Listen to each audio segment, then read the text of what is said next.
আমার দেশের কত ধনী আল্লাহ পাওয়ার জন্য মাহে রমজান আসলে মক্কায় দৌড়ায়, মদিনায় যায়, কয় মক্কায় নামাজ পড়বো, মদিনায় নামাজ পড়বো। এক রাকাত নামাজে 1 লক্ষ রাকাতের সওয়াব, 1 রাকাত নামাজে 50,000 রাকাতের সওয়াব। উমরা করে মক্কায় কাটায় সময় মদিনায় কাটায়, মক্কায় কোরআন খতম দিতে চায়, মদিনায় কোরআন খতম দিতে চায়। সওয়াব মাহে রমজানে অগণিত সওয়াবের আশায় ব্যক্তিগুলি আল্লাহর ঘরে হাজিরা দেয়, কিন্তু বাড়ির পাশে গ্রামের কত গরিব মানুষ টাকার অভাবে বাবা ভালো ইফতার করতে পারে না, টাকার অভাবে কত মা ভালো সেহরি করে রোজা রাখতে পারে না। এই ধনীরা এই গরিব মানুষের ঘরে খাবার না দিয়ে আল্লাহরে পাওয়ার জন্য মক্কা মদিনায় দৌড়ায়। আল্লাহ ডাক দেখো, বান্দা একবার মরে দেখ, কায়দা মতো জুতা দিয়ে পিটামো, আমার বান্দারা না খেয়ে ইফতার করবে, আর তুই আল্লাহ পাওয়ার জন্য মক্কায় আইছো, এমন আল্লাহ আমি ধরা দেব না। কথা বলেন ঠিক না বেঠিক? আল্লাহর হাবিবের ইন্তেকালের পরে সাহাবায়ে কেরাম চিন্তিত, খুবই কান্না জড়িত। ছোট্ট একটা গাঠুরি বেঁধে বেলাল আসছে, হযরত আবু বকরের সামনে দাঁড়ায় বলে, আবু বকর বিদায় দাও, মদিনায় আর থাকবো না। কেন রে বেলাল, কি জন্য মদিনায় থাকবে না? কিসের অভাব, কিসের কষ্ট? কেউ কি তোমাকে ব্যথা দিয়েছে, না তোমাকে মেরেছে, নাকি তোমার কোনো অভাব আছে? বলো, বাইতুল মাল থেকে মাসিক বেতন দিয়ে দিব। বেলাল বলে, আবু বকর রে, আমার যে অভাব, কোনোদিন কি সেই অভাব পুরা করে দিতে পারবা? বলো রে বেলাল, তোমার কিসের অভাব? বলে, আবু বকর, আমি আজান দিলে নবী নামাজে আসতো। বলো, এখন আজান দিলে কি নবী নামাজে আসবে? আবু বকর বলতেছে, বেলাল রে, তুমি কি নবীরে ভালোবাসো, আমরা কি ভালোবাসি না? বেলাল বলে, আবু বকর, তুমিও ভালোবাসো, আমিও ভালোবাসি। শোনো গো আবু বকর, তোমরা নবীজি রওজা শরীফ দেখলে সহ্য করতে পারো? আমি বেলাল যখন আজান দিয়ে নবী রওজা শরীফের দিকে তাকাই, আমার কলিজা গুলি ফেটে ফেটে আসে, আমি বরদাস্ত করতে পারি না, সহ্য করতে পারি না। মদিনাতে দাঁড়ায় থাকবে, 2 রকমের হাজি পাবে। যখন 7 নম্বর গেট দিয়ে বাবু সালাম দিয়ে হাজিরা ঢুকে সালাম দিতে দিতে যায়, কিছু নবীর পাগল আছে, রওজার সবুজ মিনারা দেখলে চোখ বেয়ে বেয়ে পানি আসে, রওজা শরীফে ঢুকলে তারা হাওমাও করে কাঁদতে থাকে, আর মুতুয়াগুলি খালি ধমক দেখে, ইয়া হাতি আল্লাহ বেদা, আল্লাহ আল্লাহ আল্লাহ আল্লাহ শিরকি আল্লাহ বেদা। ওরা কান্না দেখে হাসে, যারা কান্না করে এদের সাথে তিরস্কার করে। বাপ, আমি নিজের চোখে দেখেছি, ওরা যারা কান্না করে নবীর রওজার পাশে দাঁড়ায় দাঁড়ায় এদেরকে দেখে ওরা হাসে। ওরা বুঝে না এরা কি জন্য কান্না করে। কোনো হাজি আছে কান্না আসে না, শুধু সালাম দিয়ে চলে যায়। 2 প্রকারের হাজি। এক প্রকারের হাজি নবীর রওজার পাশে দাঁড়ায় চোখের পানি ফেলে বুক বাসায় দেয়, এরাও হাজি। আর যারা শুধু সালাম দিয়ে চলে যায়, এরাও হাজি। আকাশ আর পাতাল তফাৎ। পৃথিবীর মধ্যে হায়াত হয় মাত্র 60 বছর কি 80 বছর, 30 বছর চলে যায় হেলায় হেলায়, ডোলায় ডোলায় ডোলায় ডোলায়। বাকি জীবনের অর্ধেক সময় যায় বাবা ঘুমে ঘুমে, 8 ঘন্টা ঘুমে। অল্প একটু সময় আমরা ইবাদত করার সুযোগ পাই। এই সামান্য ইবাদত দিয়ে খোদার জান্নাতের আশা কেমনে করতে পারি? উপায় আমাদের হবে কি? উপায় আমাদের হবে কি? গতি হবে কি? উপায় আমাদের হবে কি? চিন্তা করে যদি বাড়ি ফিরি, মাহফিল থেকে যদি চিন্তা করে বাড়ি ফিরি, মাহফিল থেকে ফিরে যাওয়ার পথে একটা বেনামাজি থাকার কথা না, একটা সুদখোর থাকার কথা না, একটা ঘুষখোর থাকার কথা না, একটা মদখোর থাকার কথা না, একটা জেনাকারী থাকার কথা না, একটা মানুষের হক নষ্টকারী থাকার কথা না। কিন্তু ওয়াজ শুনি মানি না, ওয়াজ শুনি বুঝি না, ওয়াজ শুনি বাড়ি পর্যন্ত আমরা নেই না। আমরা বাড়ি পর্যন্ত নেই না ভাই, নিলে তো কাজই হয়ে গেছিল। আমরা ওয়াজ শুনে চলে যাই, হুজুর ওয়াজ খুব ভালো করছে, ভালো পর্যন্ত শেষ। হুজুরের ওয়াজ ভালো, কিন্তু আমি কি ভালো কাজ করছি কিনা, এটা হলো সবচেয়ে বড় বিষয়। ওয়াজ শুনি বাবা মার মনে ব্যথা দেই, ওয়াজ শুনি প্রতিবেশীর হক নষ্ট করি, ওয়াজ শুনি, ওয়াজ শুনি স্ত্রী স্বামীর হক নষ্ট করে, ওয়াজ শুনে নারী বেপর্দায় চলে, ওয়াজ শুনে নারী বেনামাজি, ওয়াজ শুনে নারী বেপর্দা, ওয়াজ শুনে কিন্তু নারী আমলদার না। ওয়াজ করলে কি লাভ, শুনলে কি লাভ? লাভ হবে আমলেও লাভ হবে না। নবী প্রেম না থাকলে দিলে, নবী প্রেম থাকলে দিলে লাভ হবে কম, আমলে সুপারিশ করবেন নবী রোজ হাসরের ময়দানে। জ্ঞানী যারা বুঝে তারা শুধু ইশারায়, নাদানের বুঝাইতে পারে আছে কে কোথায়। জ্ঞানীর মতো জ্ঞানী হলে অল্প কথাই বুঝে, কচুর মতো কচু হলে অল্প জালেই সিজে। আল্লাযী খালাকাল মাউত, মরণ আমাদের জন্য আল্লাহ সৃষ্টি করছে।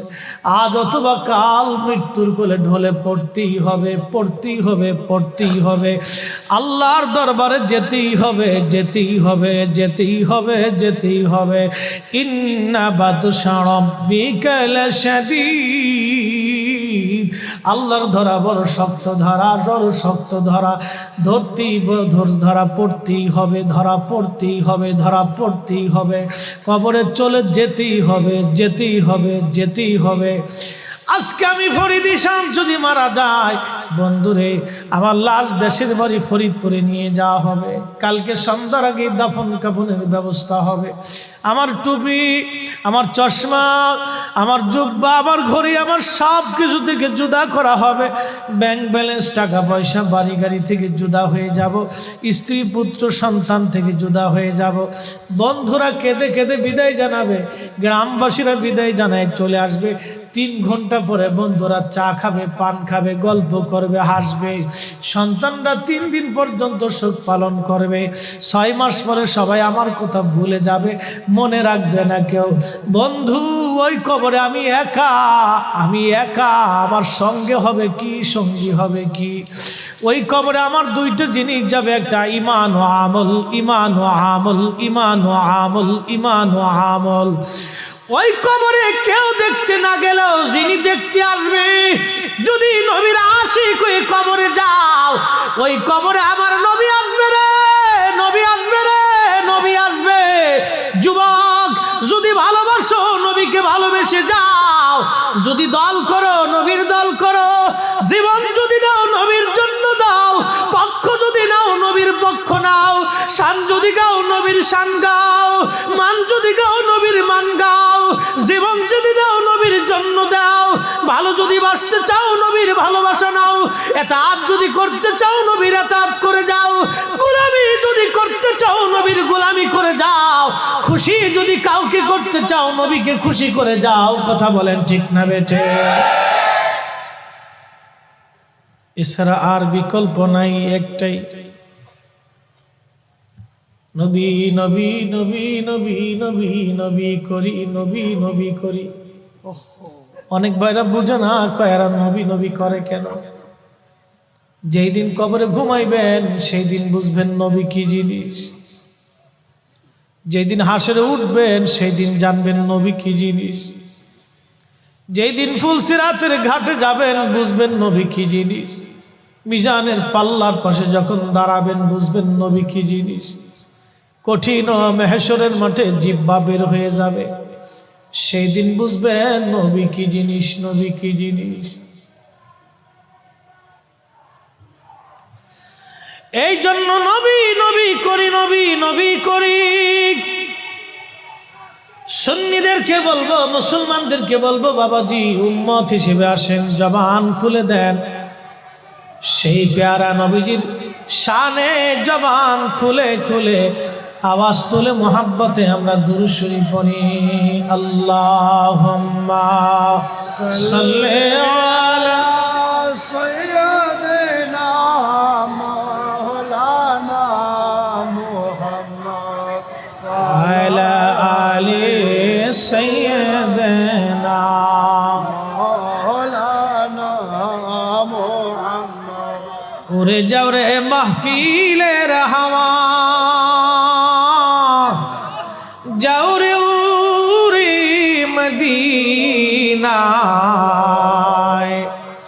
আমাদের দুরুদ পৌঁছে দিও নূর নবীজির পাক রওজায় আল্লাহুম্মা সাল্লি আলা মাশাআল্লাহ আল্লাহু আকবার আসুন লানা মুহাম্মাদ ওয়া আলা আলি সাইয়্যিদিনা মাওলানা মুহাম্মদ।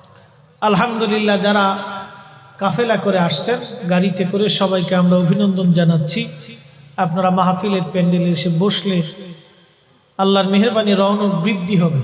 আপনাদের এই আশাকে আমরা স্বাগতম জানাচ্ছি জনাব এহসান ভাইয়ের পক্ষ থেকে। আজকের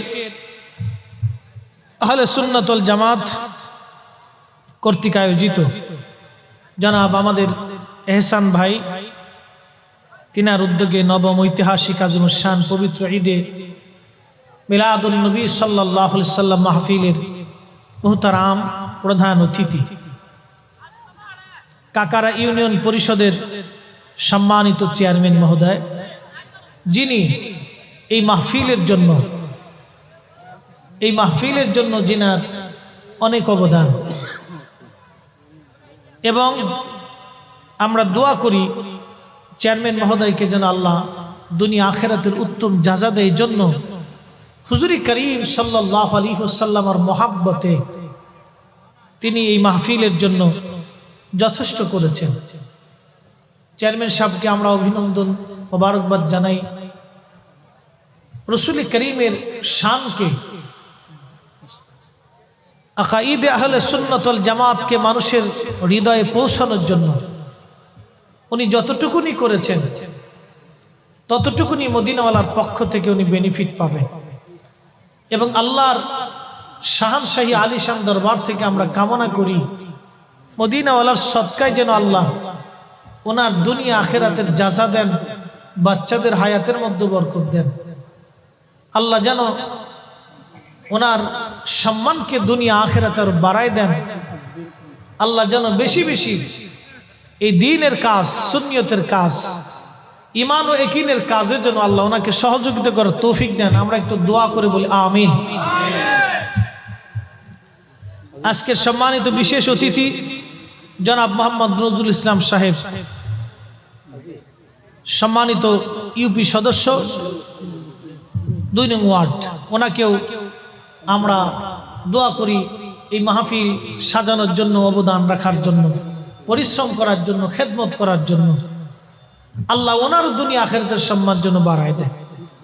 উদ্বোধক জনাব মাওলানা আজিজুল হক কাদরি সাহেব মাদ্দাজুল্লাহ আলী, সভাপতি জনাব হযরতুল আল্লাহ মাওলানা আব্দুর রহমান শিবলি সাহেব মাদ্দাজুল্লাহ আলী, সভাপতি দ্বিতীয় অধিবেশনে মাওলানা কফিল উদ্দিন এমের সাহেব, তৃতীয় অধিবেশনে জনাব মাওলানা আকম সাদিক হোসেন সাহেব থেকে শুরু করে আমন্ত্রিত সকল উলামায়ে হযরত এবং মেহমান বৃন্দ, সবার নাম বলতে গেলে অনেক সময়ের দরকার। আজকের যিনি প্রধান ওয়াইজ, প্রধান আকর্ষণ, প্রধান বক্তা, মুনাজির আহলে সুন্নাত, বহু বাহাসের সফল মুনাজির, প্রিয় বন্ধুবর আল্লামা মুফতি আলাউদ্দিন জিহাদি সাহেব মাদ্দাজুল্লাহ আলী, উনি উপস্থিত হয়েছেন। বিশিষ্ট লেখক এবং গবেষক, প্রিয় বন্ধুবর প্রতিষ্ঠাতা ইমাম আজম রিসার্চ সেন্টার ঢাকার সম্মানিত মুহতারাম হযরত মাওলানা মুফতি শহীদুল্লাহ বাহাদুর সাহেব মাদ্দাজুল্লাহ আলী, হযরত আল্লামা মাওলানা জালালউদ্দিন নিজামী সাহেব মাদ্দাজুল্লাহ আলী, হাফিজ হযরত মাওলানা মিনহাজউদ্দিন সাহেব মাদ্দাজুল্লাহ আলী এবং অসংখ্য উলামায়ে হযরত, সকলের প্রতি আন্তরিক অভিনন্দন মোবারকবাদ। আজকের মাহফিলকে রণবৃদ্ধি করার জন্য আমার এহসান ভাই একজন আশিক মানুষ, আমার কাছে মনে হয় খুব সাদাসিধে মানুষের।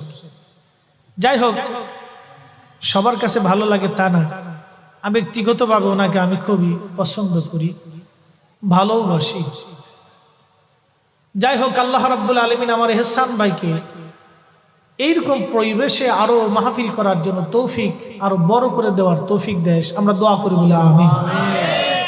ওনার সম্মানকে যেন দুনিয়াতে আল্লাহ বাড়ায় দেয়। আকাইদে আহলে সুন্নাত ওয়াল জামাতের উপরে দায়িম থাকাটা বর্তমান পৃথিবীতে একটা চ্যালেঞ্জ হয়ে গেছে।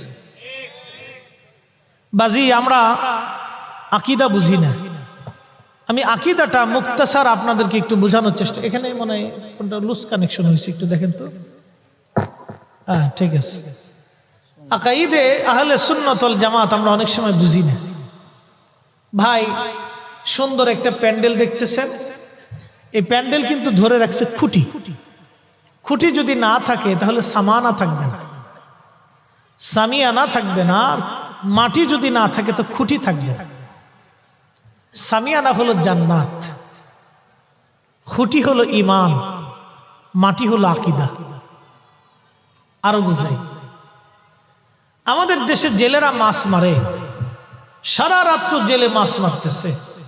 মাছ যেই ভাণ্ড বা ডালা বা ডুলার মধ্যে রাখি, এটার নাম আমাদের আঞ্চলিক ভাষায় বলে ডুলা। চট্টগ্রামে কি বলি? কক্সবাজারও ডুলা। এই ডুলার নিচে যদি মস্ত বড় ভাঙ্গা থাকে, ফুটা থাকে, খসানো থাকে, সারা রাত জেলে মাছ মারার পরে কি মাছ পাবে ভাই? মাছ পাবে। কেন? এজন্যই মাছ পাবে না যে জেলের ডুলার নিচে ভাঙ্গা।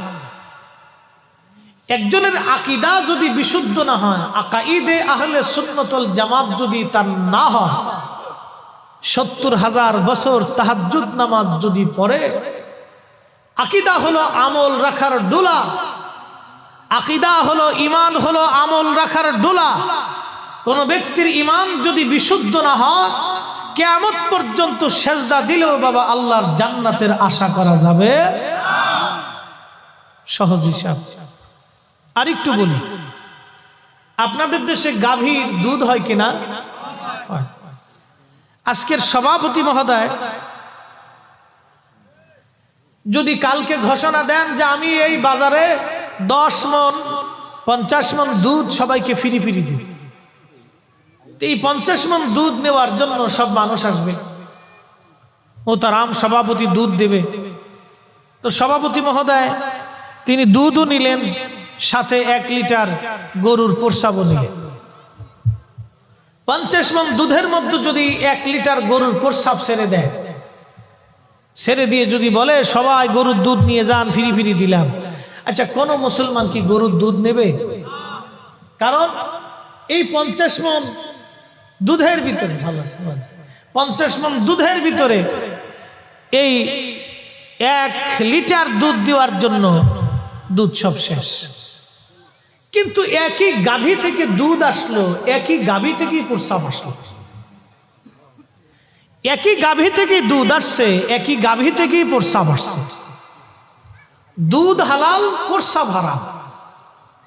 হালালের সাথে যখন হারামের মিশ্রণ হলো তখন হালাল হারাম হয়ে গেল, কিন্তু হারামের সাথে হালাল মিশ্রণ হওয়াতে কিন্তু হারাম হালাল হয়নি। এটি কিন্তু খুব ইম্পর্টেন্ট একটা বিষয়। আপনি যখন হারামের সাথে হালাল মিশাইলেন তখন হারাম কিন্তু হালাল হয় নাই, হালাল হারাম হয়ে গেছে। এই দুধ হচ্ছে আকাইদা আহলে সুন্নাত ওয়াল জামাত, আর গরুর প্রস্রাব হচ্ছে বাতিল আকীদা। বুঝলেও কিছু করার নাই, না বুঝলেও কিছু করার নাই। অনেকে বুঝেও না বোঝার ভান ধরে বসে থাকি, হুজুর বুঝি নে, কিন্তু বাজারে লাউ কিনতে যে লাউয়ের জান শেষ, খামসাইতে খামসাইতে, সিমটিতে সিমটিতে, আঙ্গুল ঢুকাইতে ঢুকাইতে লাউয়ের জিগে এরে আমারে তুমি এই সারা দিয়ে, আপনাদের দেশে কি, আমরা ফরিদপুরের বাসায় খামসাইনি আর কি, আপনাদের দেশে কি কয়? সিমটি, লাউয়ের সিমটিতে সিমটিতে লাউয়ের জাম শেষ, লাউয়ের জিগে সিমটিও কিনলে গিয়া, তুই জালি না বাতি, এটা দেখে কিনতে হবে না? দুনিয়ার লাউ কেনার সময় জালি বাতি দেখে কিনেন, দুনিয়ার থেকে কবরে চলে যাবেন, ইমানদার হবেন না বেঈমানদার হবেন এটা বুঝে যেতে হবে না, এটা আগে বুঝতে হবে মুসলমান। কথা বলেন ঠিক না বেটে? লাউয়ের বেলায় বুঝেন কিন্তু ইমানের বেলায় বুঝেন না, তখন হুজুর বুঝি না। এটা আগে বুঝতে হবে বাবা, বন্ধু, এটা আগে বুঝতে হবে। এ মুসলমান, পৃথিবী থেকে আমরা অবশ্যই কবরে চলে যাব, অবশ্যই আজ অথবা কাল কবরে চলে যাব। কি নিয়ে যাব? আমার বিষয় হলো নবী করিম সাল্লাল্লাহু আলাইহি সাল্লামের প্রতি সাহাবা ইকরামের আদব এবং ভালোবাসা। এই আদব এবং ভালোবাসার কথা বলতে যাইয়া আমি মূল আলোচনার দিক থেকে আপনাদেরকে টেনে নিয়ে যাচ্ছি। বেশি লম্বা কথা বলবো না গো বন্ধু, ঈমান কি জিনিস বুঝাই দিয়ে যাই। আল্লাহ বলেন আল্লাযীনা আমানু ওয়া কানু ইয়াত্তাকুনা লাহুমুল বুশরা ফিল হায়াতিদ দুনিয়া ওয়া ফিল আখিরাহ। আল্লাহ আমলের আগে ঈমানের কথা বললেন। আল্লাহ আমলের আগে ঈমান। আল্লাযীনা আমানু, তোমরা যারা ঈমান আনছো, ঈমান আনছো, ঈমান আনছো, ঈমান আনছো, ঈমান আনছো। আল্লাহ বলেন ইয়া আইয়ুহাল্লাযীনা আমানু আমিনু বিল্লাহি ওয়া রাসূলি। ঈমানদার ঈমান আনো, ঈমানদার ঈমান আনো, ঈমানদার ঈমান আনো, ঈমানদার ঈমান আনো। বিল্লাহি আল্লাহর উপরে, ওয়া রাসূলিহি নবীর উপরে, আমার হাবিবের উপরে ঈমান আনো, ঈমান আনো। আমি আল্লাহর পরেই নবীর উপরে ঈমান আনো, আল্লাহর পরেই নবীর উপরে